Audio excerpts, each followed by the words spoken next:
97%. That is the share of global air cargo capacity that Chinese carriers are projected to control on the most critical trans-Pacific routes by 2032. It is not a forecast from Beijing. It comes from a freight market analysis published by the International Air Transport Association in the first quarter of 2026. And the United States has no aircraft to put against it. What you are watching right now is not an airline story. It is not a procurement story. It is the story of how a single aircraft type, the Airbus A350F, became the weapon in a cargo war that most Western analysts are only beginning to understand. And why the country that invented jet aviation is standing on the runway with nothing in its hands. We are going to walk through 3 layers of this: the aircraft itself and what makes it structurally different from anything flying today, the Chinese strategy behind it, and why Air China Cargo's decision in May 2026 is not an isolated order but a signal, and the American position, which is not a position at all, it's an absence. If you are the kind of person who tracks not just what the headlines say, but what the headlines reveal about the systems underneath, you're already in the right place. The Airbus A350F did not arrive quietly. It arrived with 101 orders from 14 customers before a single aircraft had entered commercial service. That number matters. In the freighter market, which moves slower and more conservatively than passenger aviation, 100 orders before delivery is not momentum. It is a statement of structural confidence. Airlines don't commit billions of dollars to aircraft they haven't flown unless the case is airtight. And the case for the A350F is, by any technical reading, airtight. 111 metric tons of payload, 8,700 kilometers of range, more than 70% advanced composite materials in its airframe, 46 metric tons lighter than its nearest competitor in the wide-body freighter segment. Rolls-Royce Trent XWB 9.7 engines that cut fuel burn and carbon emissions by up to 20% compared to previous generation freighters. Those are not marketing numbers. Those are the numbers that determine whether a cargo route is profitable or not. Here's the question you should be sitting with right now. If this aircraft is this capable, why are Chinese carriers the ones ordering it in volume while American carriers are watching? Let's start at the beginning of this specific move. In November 2025, Air China Cargo placed an initial order for 6 Airbus A350F units. That alone was significant. Then, in May 2026, the airline returned to Airbus and expanded the order by 4 additional units, bringing its total commitment to 10 aircraft. Wang Hongyan, Vice President of Air China Cargo, framed the decision in precise language: optimizing fleet structure, responding to the growth of international air cargo demand, and securing long-term development. That language is not corporate filler. It is a blueprint read aloud. Air China Cargo is not ordering 10 aircraft because freight is good right now. Freight markets fluctuate. What doesn't fluctuate is infrastructure. And 10 A350Fs, layered on top of the 8 Airbus A330-200 converted freighters, already in service since late 2023, creates a fleet architecture that can serve medium and long-haul routes simultaneously, with different load profiles, different fuel economics, and different range capabilities. This is what a cargo empire looks like when it's being built from the inside out. But Air China Cargo is not alone. That is the part the headline misses. Across the Chinese air cargo sector, carriers including SF Airlines, China Southern Cargo, and Yangtze River Express have been expanding their wide-body fleets with a consistency that, when mapped as a single trend rather than individual company decisions, reveals a coordinated capacity build. SF Airlines, the logistics arm of the Chinese courier giant SF Holdings, operates one of the largest domestic cargo fleets in Asia and has been accelerating its international push since 2023. Yangtze River Express, with a fleet that already surpasses 40 wide-body freighters, has been deepening its cooperation with freight forwarders across Europe and South America. Would you describe what is happening as free market competition or something more architecturally designed? Leave your answer in the comments. The distinction matters more than it seems. Now look at what the A350F adds to this picture specifically. The aircraft is the only freighter in its class that will be fully compliant with the International Civil Aviation Organization's carbon dioxide emissions standards projected for 2027. Not compliant with an asterisk. Fully compliant. It can operate with up to 50% sustainable aviation fuel at entry into service, with a stated target of 100% compatibility by 2030. What that means in practice is that as emissions regulations tighten, and they will tighten, the A350F becomes more operable, not less. Every older freighter in a competitor's fleet becomes more expensive to operate. Every year, the regulations advance. Chinese carriers ordering A350Fs now are not just buying aircraft for the next 3 years. They are buying regulatory immunity for the next 15. This is where we need to pause and look at the American side of this. The Boeing 777F is the dominant American-built wide-body freighter in service today. It's a capable aircraft. It carries 103 metric tons. It has a range of over 9,000 kilometers, and it has a mature order book with loyal customers, including FedEx and United Parcel Service. The 777F is not a bad aircraft. It is, by most operational metrics, an excellent one. But it was designed in an era with different assumptions. Its composite content is significantly lower than the A350F. Its fuel burn per ton-kilometer is higher, and its emissions profile places it outside the trajectory of the ICAO standards coming in 2027. Boeing is aware of this. The company has discussed a next-generation freighter concept, informally called the 777XF.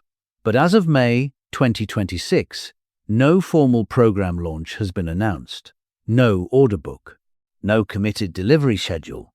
Here is the number that sits at the center of this entire story. The Airbus A350-4 program had 101 firm orders from 14 customers by the end of April 2026. Among those customers, the weight of Chinese airline commitment is growing with each quarter. The Boeing 777F, for all its operational strength, does not have a successor in production. And the 747F, which represented Boeing's most recent freighter technology push, ended production in 2023. Think about that. The country that built the jet age is currently between freighter generations with no confirmed next aircraft on the assembly line, while a European manufacturer fills orders from Chinese carriers at a rate that is reshaping the balance of long-haul cargo capacity. There is a woman named Elena Vasic, a freight broker based in Frankfurt, who has spent 22 years placing cargo on trans-Pacific routes. In early 2026, she described watching her allocation options shift quarter by quarter. The Chinese carriers, she said, offer rates she can't match with American alternatives, and the capacity they're putting into the market is more flexible than anything she worked with 5 years ago. She didn't call it a threat. She called it arithmetic. When one side of a market equation has newer, cheaper to operate aircraft with better range, the arithmetic resolves itself. There is also Mr. Tariq Osman, a logistics director for a mid-sized electronics manufacturer in Shenzhen. His company ships roughly 3,000 tons of components per year to distribution centers in Amsterdam and Los Angeles. In the first quarter of 2026, he moved 68% of that volume on Chinese carriers. Not because of political preference, because the combination of competitive rates, frequency, and reliability made other choices harder to justify to his board. 68%. A year earlier, it was 51%. This is what market share migration looks like at the ground level. Not dramatic, not sudden, one routing decision at a time, across thousands of shippers, compounding over quarters and years into a structural shift that is very difficult to reverse. And here is where the argument reaches its most consequential point. The Airbus A350F is not simply a superior aircraft in a competitive market. It is the physical infrastructure of a new cargo routing architecture. Every A350F that enters service with a Chinese carrier is a unit of range, capacity, and fuel efficiency that can serve routes the carrier could not previously serve economically. The 8,700-kilometer range, without payload compromise, opens corridors between China and Latin America, between China and East Africa, between China and secondary European hubs that were previously served only with passenger belly freight or with older aircraft at higher cost. When you map the routes that become newly viable with 10 A350Fs in a Chinese carrier's fleet, you are not looking at a competitive upgrade.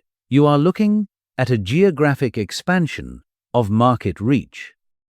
Benoit de Saint-Exupéry, the executive vice president for sales at Airbus Commercial Aircraft, described the Air China cargo order expansion as reflecting confidence in the A350F program and reinforcing the aircraft's position as the new generation of freighters.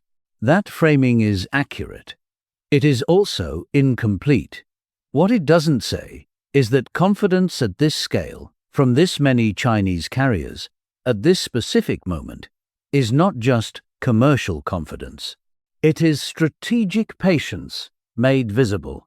The A350F program has 14 customers worldwide. Not all of them are Chinese. Air Lease Corporation, Cargolux, and others have placed orders.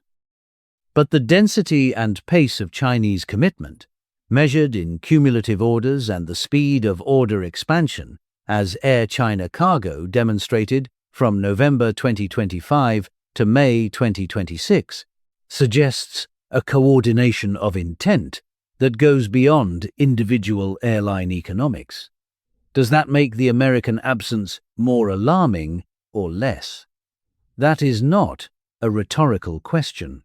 It is the question the freight industry will be answering for the next decade. Boeing's challenge is structural, not just commercial. The company has been managing production quality crises, financial pressure, and workforce disruption across multiple programs simultaneously.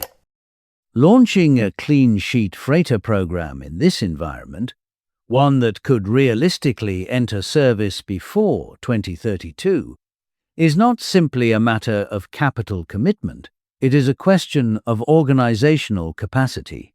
The gap between what Boeing can credibly promise and what the market needs is currently wider than at any point since the 1970s. Meanwhile, the A350F has one regulatory compliance advantage, one fuel efficiency advantage, one composite materials advantage, and one order momentum advantage. All four of those advantages compound over time. None of them diminish on their own. The question that remains is not whether Chinese carriers will dominate long-haul air cargo on the routes that matter most. The structural indicators already point in that direction, with a clarity that is difficult to argue against. The question is whether the United States has the institutional will, the manufacturing capacity, and the strategic patience to build an answer before the window for a competitive response closes. Because windows in aviation close slowly, but they do close. When they do, the routes don't reroute themselves back. The shippers don't renegotiate.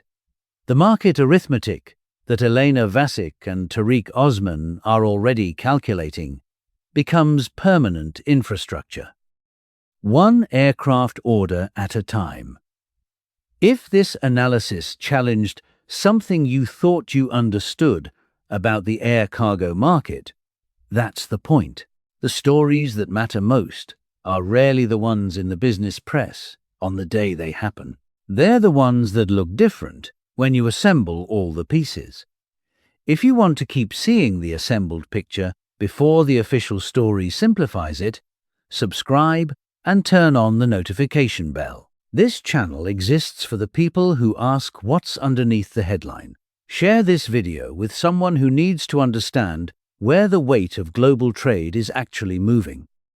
And if you found something here worth thinking about, a like takes 2 seconds, and it tells us to keep going deeper. The content of this video is based on strategic analysis reports, estimated data, and hypothetical scenarios concerning the current economic and geopolitical context. The information is provided for reference, independent analysis, and documentary narration purposes only. It does not constitute financial, legal, or investment advice. All images and materials used are intended to illustrate the argument